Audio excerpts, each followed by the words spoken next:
สวัสดีครับผมสุภาพไม่ได้เข้าผูกขางป้องขนมนี่คือขางปองนะฮะ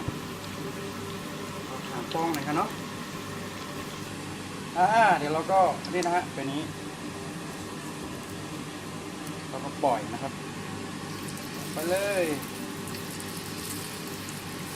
อันนี้เขาเรียกขางปองนะครับทำเอาอะไรทำได้หลายอย่างนะครับเป็น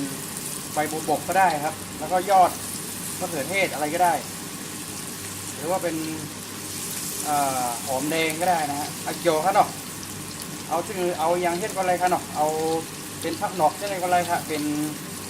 หอมโหแล้งครับเนาะเดี๋ยวทั้งผักหมี่โหแล้งเช่นก็อะไรครับโอ้ได้ครับโอ้ทำนี่นะครับเหลืองมาเรื่อยๆครับเนาะนะฮะเริ่มเหลืองแล้วครับ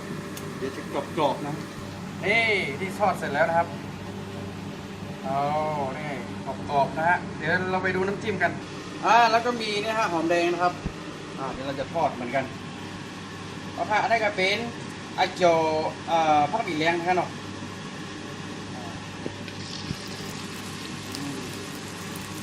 ต้องเป็นจุกๆนี้นะฮะ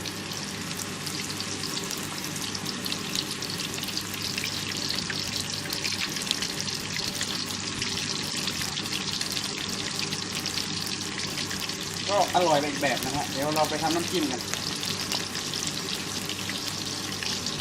อาเกียวผักหมี่แรงครับโอเคเราจะพูดนะครับนี่ครับอันนี้เป็นน้ำมะขามเปียกนะฮะเราก็ใส่หอมแดงนะฮะอันนี้เป็นน้ำจิ้มนะครับน้ำจิ้มข่างปองนะฮะแล้วก็ใส่ผักชีครับแล้วก็ตามด้วยพริกโอเคเดี๋ยวเราจะคนนะฮะใส่เกลือลงไปนะครับชูรสหน่อยนะครับน้ำจิ้มข่างปองแล้วทีนี้เราก็คนให้เข้ากันนะฮะทำไมครับผมโคนให้เข้ากันก่อนขนมได้เป็นน้ำขีด